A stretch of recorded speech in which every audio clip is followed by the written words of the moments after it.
Página 130 Marco Campo Verano, de Roma.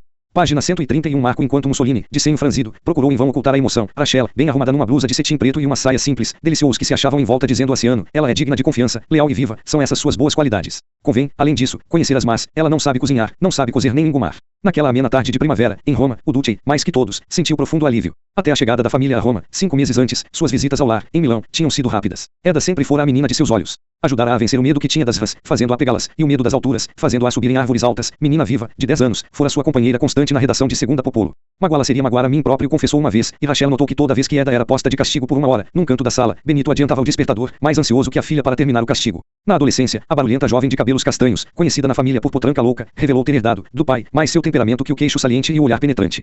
Aos 10 anos, Eda aprendera, com Cirilo Tambara, a guiar o automóvel da família, apossava-se dele, quando não era observada, para seus passeios. Fugira do internato de Florença dizendo que a diretora era uma velha bruxa. Quando, na juventude, surgiram suas paixonites, primeiro por um lutador de boxe e depois por um chefe de estação, Mussolini ordenou a seus agentes da obra que lhe vigiassem os movimentos. Aconteceu que no inverno de 1929, numa visita casual ao camarote da família Ciano, na ópera, viu-se frente a Galeazzo. Suas palavras iniciais da conversação que nela era típico foram, dizem que o senhor é muito inteligente. É verdade. Página 132 Marco o almirante Costanzo Ciano não apreciou aquela amizade que se tornava cada vez mais intensa, temia ser acusado de nepotismo, mas a Mussolini aquilo agradou, porquanto via a filha, finalmente, acomodar-se. Se os romanos, em seus comentários desagradáveis, diziam que Eda perseguira o jovem, que importava isso? Galeazzo é moço bom e inteligente. Progredirá com seus próprios esforços, declarou o Duce a uma amiga. Naquela noite, depois de Eda e Galeazzo partirem para a lua de mel, em Capri, Mussolini, com os olhos nablodos, disse a Rachel, estamos ficando velhos. Daqui a pouco seremos avós. Fora das horas de trabalho, aos 47 anos, Mussolini contentava-se geralmente com viver uma vida despretensiosa e pacata. Em casa, era Rachel quem dizia a última palavra. Ao ver pela primeira vez a velha mansão pela qual Mussolini pagava ao príncipe Torlonia a simbólica quantia de 1 lira por ano, ela comentou secamente, aqui, muito o que fazer, sem isso, será como se estivéssemos vivendo num museu. Sem se impressionar com o parque de 35 acres, ornado de palmeiras, quadras de tênis e alojamento para os empregados, ela e seus 5 serviçais dirigiam a mansão à maneira de um sítio da Romagna, ela, de tamancos e avental, dando de comer às galinhas no quintal. Costumava, ao pôr do sol, sentar-se tranquilamente nos degraus da escada, cozendo junto a Irma Morelli, a moça da Romagna que cuidava das roupas de Mussolini, ou preparava a merenda, farta, para depois da partida de futebol a que se entregavam os filhos. Antes, porém, apalpava-lhes as camisas para verificar se haviam transpirado muito. 2 vezes na vida, somente, Rachel visitou o gabinete do marido. Estou sempre ocupada com meus afazeres, explicava aos amigos. Fizera, também, apenas 2 visitas ao palácio do Quirinal. Página 133 Marco se a família real me deixar em paz, confessou certa vez a Vitório, estará fazendo um grande favor para mim. Aquele afastamento voluntário satisfazia plenamente a Mussolini. Rachel está agindo direito, é boa mãe e não pensa em desempenhar o papel de esposa do presidente do conselho, declarou francamente às amigas. Sentia pela família, que ao tempo do casamento de Eda estava acrescida de Romano, de 3 anos, e Ana Maria, de 1, a lealdade profundamente enraizada de qualquer pai italiano, se bem que reservasse para si o direito de viver parte da vida, na cidade, como solteirão de meia idade. O nepotismo, entretanto, era para ele um anátema, desde os primeiros anos aconselhava a Romano, viaje de 3ª classe e pague tudo, mesmo as entradas de cinema.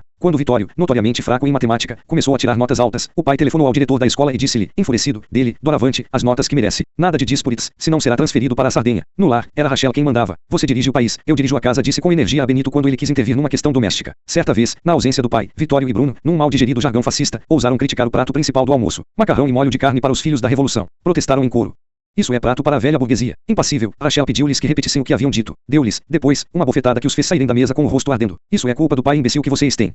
Gritou, furiosa. Página 134 Marco não obstante o regime de repressão reinante, a vida de Mussolini na Vila Torlonia era tão estável e feliz quanto a de qualquer lar da classe média. Se o papai, chamavam-no assim os filhos, se levantava às 7 horas para um rápido galope pelo terreno em frufru, seu cavalo árabe um dos 12 recebidos, de presente, de admiradores raramente voltava do escritório antes das 13 horas, incorrendo, assim, na multa que Rachel aplicava aos que chegassem atrasados para as refeições. Para o sobrecarregado Mussolini, o almoço na enorme mesa redonda da sala de jantar do 2º andar era, literalmente, uma cerimônia de 3 minutos marcados no relógio. Não devemos perder 1 minuto do dia, enganava a si próprio, tomando desinteressadamente uma simples sopa de macarrão acompanhada de pão integral. Mas a verdade era mais triste. Embora estivesse curado da úlcera gástrica contraída depois do rapto de Matilde, não podia, agora, livrar-se da dispepsia. As refeições eram, para ele, penitência indesejável. Proibido de tomar café e vinho, sua dieta consistia quase inteiramente de frutas e legumes. Até estes lhe causaram aguda aflição. 10 minutos depois da refeição, recostava-se numa poltrona, gemendo de dor, os joelhos erguidos e o estômago comprimido. Havia, entretanto, momentos alegres. Às vezes, fazendo tinir os culpos com o garfo do macarrão, Mussolini e Bruno, este último amante da música, punham-se a cantar um dueto de ópera, Questumar Rosso, de La Boheme, de Puccini, ou Secondati Aurete Amici, de Culci fan tutte, de Mozart. No íntimo, ainda um adolescente, divertia-se jogando bola com os filhos e fazia-o ruidosamente, às vezes exultante quando a bola quebrava alguma vidraça. Rachel, então, cobrava multas mais pesadas, 30 liras por cabeça. Os animais selvagens fascinavam-no. Entre os bichos de estimação, havia na casa uma águia real, um falcão, um macaco, 2 gazelas, 2 tartarugas e Pipo, o gato angorá de pelo amarelo avermelhado. Durante 2 meses, pais e filhos divertiram-se brincando com 4 filhotes de leão, na varanda, até Rachel perder a paciência e mandá-los para o jardim zoológico. Para os membros da família e, também, para os serviçais, o cinema à noite era, por assim dizer, espetáculo obrigatório, se bem que Mussolini às vezes página 135 Marco deixasse de comparecer. Mas todo filme que tivesse como protagonista o Ala Sibiri ou Greta Garbo mantinha-o desperto até além das das 22 horas, a hora de recolher-se ao leito, ria muito com os filmes em que apareciam os policiais de Keystone. Bom, murmurava alegremente, cruzando os braços sobre o peito, quando os pastelões atingiam em cheio o alvo, enquanto, fora, dezenas de luzes tremeluziam entre os tracos das árvores, os cigarros dos agentes de serviço a noite toda para proteger-lhe a vida, único sinal real de que aquela não era apenas uma família romana da classe média. Sob muitos aspectos sua parcimônia igualava-se à de Rachel. Em 1929, bateu o recorde de Paul Bean Mikado, com 6 pastas ministeriais, a dos negócios internos, a das relações exteriores, a da guerra, a da marinha, a da aeronáutica e a das corporações. Ainda assim nem sempre sacava as 40 mil libras a que tinha direito como presidente do conselho. A maior parte do que havia economizado, mais de 500 mil liras, aproximadamente 5.500 libras esterlinas, em títulos da dívida pública provinha de seus bens em Aya Popolo e dos $1.600 que lhe eram pagos, mensalmente, pela Yastres por seus artigos semanais. Salvo uma fraqueza pela roupa de cama, de linho, mudada 3 vezes por semana, sua vida estava sempre voltada para as despesas, como no dia em que, ao comprar o berço de Eda, se vira despojado das últimas 15 liras de que dispunha. Era esse o papai, o Mussolini que a família conhecia. No Palácio Venezia, onde tinha seu gabinete desde 1929, palácio de pedras amarelas, do século IV, situado ao pé da colina do Capitólio, o Mussolini que o continha o quinto Navara e os demais auxiliares conheciam era outro, o Duce. Ali na sala del Mapamundo, no segundo andar, assim chamada por causa do antigo Mapamundi que ali havia, era o governante que mantinha toda a gente à distância, numa das extremidades de uma sala de 23 metros de comprimento por 13 de largura, tão retirada e vazia quanto um templo abandonado. Alguém que para ali fosse chamado, o primeiro impacto era de 2 olhos luminosos à distância de um dia de caminhada, atrás de uma escrivaninha de madeira rosada, pois a sala era tão extensa que o Duce e seus auxiliares se comunicavam por meio de página 136 marcos sinais, braços estendidos para os lados significavam traga o jornal, uma das mãos cortando rapidamente o ar, nenhum visitante mais. Era esse um sinal que costumava, agora, fazer com frequência, evitava receber não só os que vinham pedir algo como, também, antigos colaboradores, mesmo os de sua confiança. Quem cruzava o limiar da porta ficava como aluno indisciplinado diante do diretor da escola, apenas a dignitários em visita ofereciam-se cadeiras. Militares, mesmo generais de 60 anos de idade, estugavam o passo, para percorrer a passadeira vermelha, no estilo do antigo regimento dos Bersaglieri. O ex-cabo mostrava, assim, quem era o chefe. Era proibido fumar, e a maioria dos homens ficava de pé, descansando ora num pé ora no outro, enquanto o Duce, qual um eletricista de teatro, mirria nas chaves da luz num painel que havia sobre a mesa. Quanto menos importante o visitante, mais fraca a luz. Italo Balbo, certa vez, não encontrando uma cadeira à mão, não se conteve, sentou-se, com desembaraço na beirada da mesa de Duce. Mas Mussolini dispensava tratamento cavalheiresco a homens mais poderosos que os generais. O poder e o êxito eram, agora, particularidades que o faziam vibrar.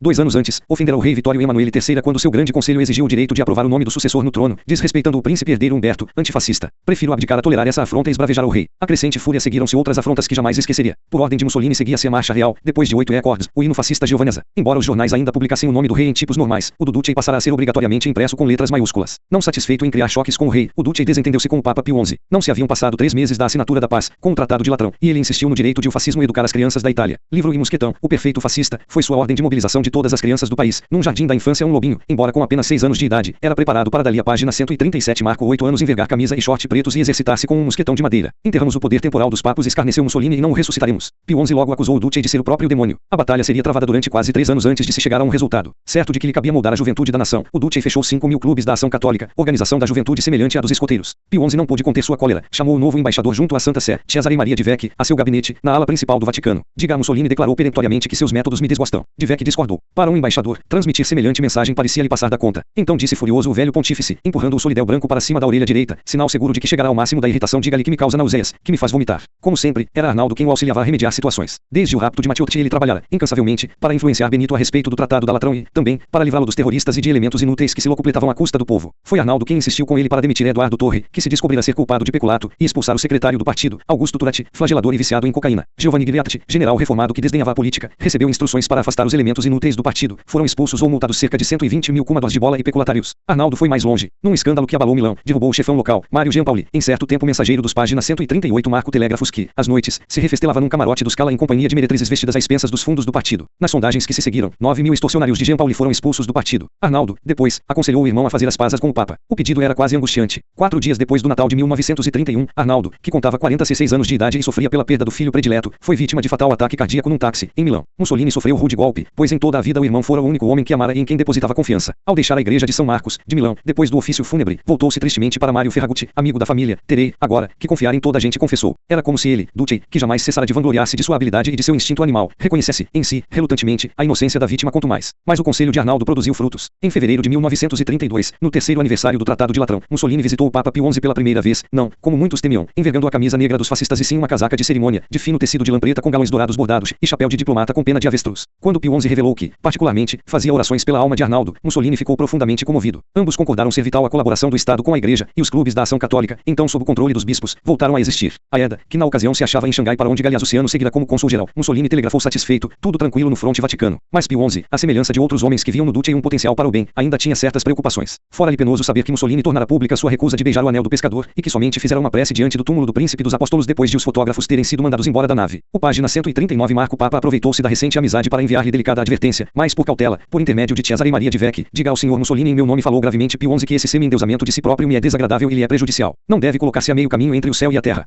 Faça-o a considerar que existe apenas um Senhor, nosso Deus. O final foi como que um aviso: o povo, mais cedo ou mais tarde, acaba derrubando seus ídolos. Quando de Vecchi, muito embaraçado, transmitiu a mensagem, Mussolini, que o ouvirá atentamente, meio sorridente, meio incrédulo, perguntou: diga-me, qual é a sua opinião? A mesma do Papa foi a resposta serena. A expressão de Mussolini tornou-se subitamente grave, e ele ordenou, surpreendendo de Vecchi: vá diretamente ao Papa e diga-lhe que está com a razão. De Vecchi, ao sair do enorme e sombrio gabinete de Mussolini, parecia ter criado alma nova. Se o Duce aceitará as palavras do Papa, ainda não era muito tarde para o ditador e seu regime mudarem de rumo. Aconteceu que depois, em 24 de abril de 1932, um domingo, o Duce se apaixonou por Claretta Petaxi. A limusina Benjamin Peria seguia, a velocidade discreta de 25 km/h, rumo ao Xie, lugar de veraneio à beira-mar. Era inútil, pensava Claretta Petaxi com certa ironia, sugerir ao motorista Saverio Coppola que aumentasse a velocidade. Fora outrora cocheiro, e dirigia o Imperia como se fosse um landau, ocupando o centro da estrada a passo de lesma. Felizmente os Petaxis Claretta, jovem de 20 anos de idade, a mãe, do Sapina, e Miriam, de 9 anos nesse dia não tinham pressa. Juntamente com o noivo de Claretta, o simpático tenente da Força Página 140 Marco Aérea, Ricardo Federici, faziam naquela tarde de domingo uma excursão ao Xie. De repente o som estridente e imperioso de uma buzina cortou os ares. Coppola passou, a tempo, para a direita da estrada. Em meio a uma cegante nuvem de pó, um Alfa Romeo Escarlate de 2 lugares, com uma figura de boina azul na direção, passou-lhes à frente como um dardo. Passou, em seguida, outro carro ocupado por homens armados. Subitamente Claretta, que reconhecera o ocupante do primeiro veículo, ergueu-se e, acenando freneticamente com as mãos, gritou transfigurada: o Duce! O Duce, para espanto dos passageiros do Benjamin Peria, o olímpico Mussolini começou um curioso jogo de ficar para trás e tornar a passar à frente. O Alfa Romeo estava bem à frente, diminuía a velocidade, o motor quase parando. Ainda em primeira velocidade, a despeito das súplicas de Claretta, Coppola alcançou outro carro a tempo de ver o Duce e acenar ordenando que sua escolta ficasse para trás. A 100 metros de distância, o som da buzina semelhava uma carga de cavalaria. Novamente Mussolini passou à frente para deter-se 100 metros, mais ou menos, adiante. Os agentes de polícia, comendo poeira e soltando imprecações, esforçavam-se para não perder de vista o Duce, quando ambos os carros se juntavam naquela brincadeira. Depois, como que cansado do divertimento, Mussolini desapareceu ao longe, na estrada. Aquele momento foi, para Claretta Petaxi, inesquecível. A filha do doutor, Francesco Petaxi, médico que há 18 anos servia no Vaticano, tivera verdadeira veneração por Mussolini toda a vida. Romântica menina de ainda 8 anos de idade, atirara uma pedra num operário que zurrara como um jumento e, com escárnio, dissera: é assim que fala o Duce. Aos 10 anos fora ruidosamente esbofeteada pela avó, católica fervorosa, pelo fato de aclamar as tropas que marchavam sobre Roma. Nada a refriava. À noite, dormia com o retrato de Mussolini sob o travesseiro. Na escola, escondia-o dentro do dicionário de francês. Enviava poesias suas, de página 141 marco escolar, ao Palácio Veneza, as folhas presas por uma fita tricolor. Decorava os discursos dele. Escrevia a palavra Duce na areia da praia, quando ia tomar banho de mar, e nos bolos, nas aulas de arte culinária. 6 anos antes, em 28 de fevereiro de 1926, tivera seu mais amargo 14º aniversário, convidara-o há muitos dias antes e ele deixara de comparecer. Claretta aproveitou-se da oportunidade que se lhe oferecia. Quando o Imperia chegou ao Xie, viu o Alfa Romeo Escarlate estacionado junto à calçada. Não muito distante, sob o céu nublado e indiferente ao forte vento que soprava de sudoeste, estava Benito Mussolini. Decidiu-se imediatamente, não obstante as objeções do noivo: vou apresentar-me a ele.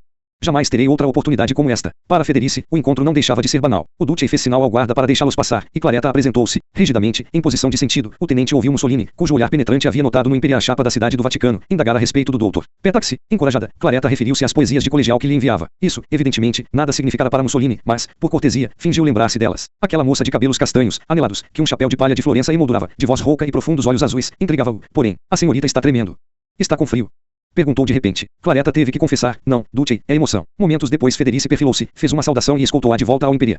A entrevista durara, justamente, 5 minutos. Mas repetidas vezes, nos dias que se seguiram, Claretta, os olhos a brilharem, reviveu aqueles 5 minutos. Tanto o pai, com 49 anos de idade, como o irmão Marcelo, com 22, ouviram-na, tolerantes, relatar todos os detalhes do encontro e falar sobre quão simples fora a atitude dele e quanto de magnetismo havia em seus olhos. Acreditavam, realmente, que ele havia lido suas poesias. Página 142 marco. Algumas semanas mais tarde, a campainha do telefone tocou no apartamento de 10 peças dos Petaxis, em Fungo-Tevericense, donde se descortinava o tibre. Miriam, que atendera, ouviu a voz profunda e hesitante de um homem perguntar pela signorina Clara. Seguiu-se uma pausa e ele acrescentou: diga-lhe que é o cavaleiro de Oxê. É para você, gritou Miriam à irmã. Disse que é o cavaleiro de... Soube imediatamente de quem se tratava. Perto do bocal do telefone, a menina de 9 anos bradou atarantada e assustada: meu Deus! É ele. Nem Claretta nem a irmã se lembraram claramente, depois, do que se seguia. O Duce tinha lido as poesias de Claretta e desejava vê-la. Ela deveria pedir permissão à mãe e ao noivo. A mãe devia acompanhá-la. Às 19 horas daquela noite, trajando um vestido de lã cor de areia e com um chapéu ornado de flores, Claretta subiu pela primeira vez a longa escadaria de pedra que conduzia à sala Delma Pamondo, onde o eco das palavras se fazia ouvir fortemente. Na extremidade distante, imóvel, atrás de sua mesa, em meio às sombras que se acentuavam, estava Mussolini. Como no primeiro encontro, sua atitude foi reservada, respeitosa. Perguntou sobre suas predileções. Ela tocava violino e piano, e seus compositores favoritos eram Chopin e Beethoven. Era apreciadora dos esportes, equitação, esquiagem e tênis e dirigia automóvel. Não fosse a oposição do pai, teria tirado braveta. Pintava a óleo, como passatempo. É verdade que não estava tremendo de frio, naquele dia de muito vento em Oxê? Perguntou o Duce inesperadamente. Quase involuntariamente confessou que fazia 3 noites que não dormia, pensando nela. Repentinamente deu a entrevista por terminado. É tarde. Você precisa ir. Nos 20 meses que se seguiram, Claretta foi chamada ao palácio ao todo, cerca de 12 vezes. Os encontros não duravam mais que 15 minutos. Ambos permaneciam de pé, no vão das enormes janelas emolduradas de pedra do palácio que datava do século XV, e falavam de livros e música. Página 143. Marco nenhuma vez, sequer, Claretta analisou seus sentimentos. Bastava estar ao lado do homem que desde a infância era seu ídolo. A esse tempo, milhões de pessoas sentiam o mesmo que Claretta. Mussolini havia transformado a Itália como homem algum jamais fizera. Os propagandistas não se cansavam de dizer-lhes. Durante 10 anos ele passará a ser uma lenda viva, e, para confundir os céticos, suas realizações espalhavam-se por toda a superfície do país. 400 novas pontes, inclusive a Ponte della Libertà, de 3,5 km de extensão, que ligava Veneza ao continente, 6.000 quilômetros de novas estradas, com 6.000 operários para conservá-las, gigantescos aquedutos que levavam vida a regiões áridas como a Apulia. Era o homem que havia estabelecido o ritmo do século XX. Os usuários das ferrovias faziam, agora, o percurso Roma-Siracusa em 15 horas, ao invés de 30. Da Calábria à fronteira suíça, 600 centros telefônicos ligavam todo o país. Ele havia conquistado os oceanos com gigantescos navios como o Conte Rosso e o Roma. Em agosto de 1933, Orex ganharia a fita azul da travessia do Atlântico em 4 dias e meio. Um mês antes dessa façanha, ele dominaria os ares. 25 aviões sob o comando de Ítalo Balbo, ministro da aviação, logo depois promovido a marechal da Força Aérea, seriam os pioneiros no histórico voo de Roma a Chicago. Mussolini havia declarado guerra ao crime. 5 milhões de sicilianos que vivem para o trabalho não mais deverão ficar sujeitos a sequestros. Depois, ao pagamento de resgate a algumas centenas de criminosos, declarara: primeira advertência numa guerra de 5 anos contra a máfia, irmandade do mal cujas transgressões abrangiam tudo, do contrabando ao assassínio por empreitada. Através de ação implacável do prefeito de Palermo, Cesare Mori, a máfia foi atacada em toda a parte, de suas fortalezas, nas montanhas, ao sórdidos becos, foi marcado a fogo mais de 1 milhão de cabeças de gado para a frustração dos ladrões de animais. Foram apreendidas 34.000 armas e aprisionados 400 mafiosi importantes, entre eles Dom Vito Chesky Ferro, que durante 30 anos fora o cérebro dirigente de crimes de toda a espécie, do assassinato ao roubo de caixas de esmolas, nas igrejas. Somente depois, página 144, marco de os assassinatos, na província de Palermo, caírem de 278 para 25 anuais, pôde Mori deixar o cargo. O Duce solucionara, no país, um problema que datava de 2 milênios e que sempre era motivo de comentários. Estendiam-se ao sul de Roma os pantanais da planície pontina, cujo saneamento desafiara tanto Nero quanto Júlio César, 180.000 acres de pântanos primitivos e desolados. De maio a outubro, inclusive, somente as aves selvagens ali prosperavam, porquanto os pastores, receosos da malária, conduziam seus rebanhos para as montanhas. A região foi um desafio também para Mussolini. Deu ele ao conde Valentino Orsolini Cencelli, um robusto perneta, perito em assuntos agrícolas, um prazo de 3 anos para resolver o problema. Cencelli solucionou-o, com um contingente de 2.000 trabalhadores tascanos, aumentado depois para 15.000. Abriu, em primeiro lugar, profundos canais através do Pantanal, permitindo, assim, livre escoamento para a água estagnada. Todos os dias, durante 6 meses, a costa marítima foi sacudida pela explosão de 4.000 minas, que arrancavam daquele solo um emaranhado de tracos de árvores e vegetação apodrecida onde as moscas proliferavam. Os canais e as estradas de Cencelli partiam do centro do Pantanal como que irradiando do eixo de uma roda, e os operários que ali trabalhavam tinham suas cabanas pré-fabricadas com janelas dotadas de telas de arame para protegê-los contra as moscas. Em novembro de 1932, um ano após o início das obras, os primeiros moradores começaram a instalar-se nas casas, já então construídas, trazendo seu gado vacum e cavalar, isso um mês antes de o Duce, com verdadeira fanfarra fascista, inaugurar Lioria, a primeira vila da região. O resultado triunfal de Cencelli foi a construção de 320 quilômetros de canais, 480 de novas estradas e 500 sítios. Em 2 anos surgiram ali 2 novos municípios, Sabaldia e Pontina, ao custo total de 59 mortos. Orgulhe-se de viver na era de Mussolini, exortavam os cartazes com letras do tamanho de uma casa, e era esse o sentimento íntimo que dominava Claretta Petaxi toda vez que visitava o Palácio Veneza. Se era um sonho estar ao lado daquele homem, ela desejava manter os olhos cerrados. Página 145, marco nenhum outro governante italiano proclamava a propaganda volvera o pensamento para o povo, do berço ao túmulo. Quem, senão Mussolini, instalara 1.700 acampamentos de verão, nas montanhas e à beira-mar, para as crianças das cidades. Que outro homem despendia por ano, com clínicas pré-natais, 1.600.000 libras esterlinas, ou 3.500.000 libras esterlinas em auxílios às famílias numerosas. Quem proporcionará aos italianos a jornada de 8 horas de trabalho e instituirá o seguro para pessoas idosas, os desempregados e os incapazes. Somente Mussolini, que, nos cartazes e nos tapumes, proclamava ser sua única ambição tornar o povo italiano forte, próspero, grande e livre. Até os sucessivos golpes de morte desfechados contra a economia italiana eram enaltecidos pelos escrevinhadores assalariados como a última palavra no elevado descortino dos fascistas. Contra todas as súplicas de seus conselheiros financeiros, o homem para quem uma promissória representava mistério equacionará a estabilidade da lira, a honra da Itália e a sua própria infalibilidade, e fixará em 19 liras o dólar até a dívida pública, por volta de 1939, subirá a incrível cifra de 145 bilhões de liras. Ávido por controlar a capacidade produtiva do país, instituiu o Estado corporativo, 22 corporações que, à semelhança das associações medievais, representavam empregadores e empregados. Todo empregador passou a não poder ampliar ou fechar sua fábrica, contratar ou despedir operários, sem permissão do governo, nem pagar salário não aprovado pelo Estado. Os sindicatos, entretanto, passaram a ficar fora da lei, nenhum operário tinha o direito de fazer greve, e os salários podiam ser reduzidos por decreto governamental. Para ambas as partes o Estado corporativo assemelhava-se a uma pirâmide egípcia repleta de música da burocracia fascista. Durante 8 anos, a partir de 1925, Mussolini travou em seu próprio estilo a Batalha do Trigo, visando a autossuficiência, por meio da duplicação da produção na Itália, elevando-a a 7 milhões de toneladas. Descuidou-se da produção de frutas, óleos e vinhos, e como os preços mundiais do trigo sofreram uma queda, esse produto poderia ter sido importado pela metade do custo. O Duce, porém, sentia-se como que em seu próprio elemento, dirigindo-se aos homens da colheita como camaradas do solo, trabalhando arduamente ao lado deles em traje simples e de boné para proteger-se do sol, disposto a colher, ele próprio, 2 toneladas, e página 140.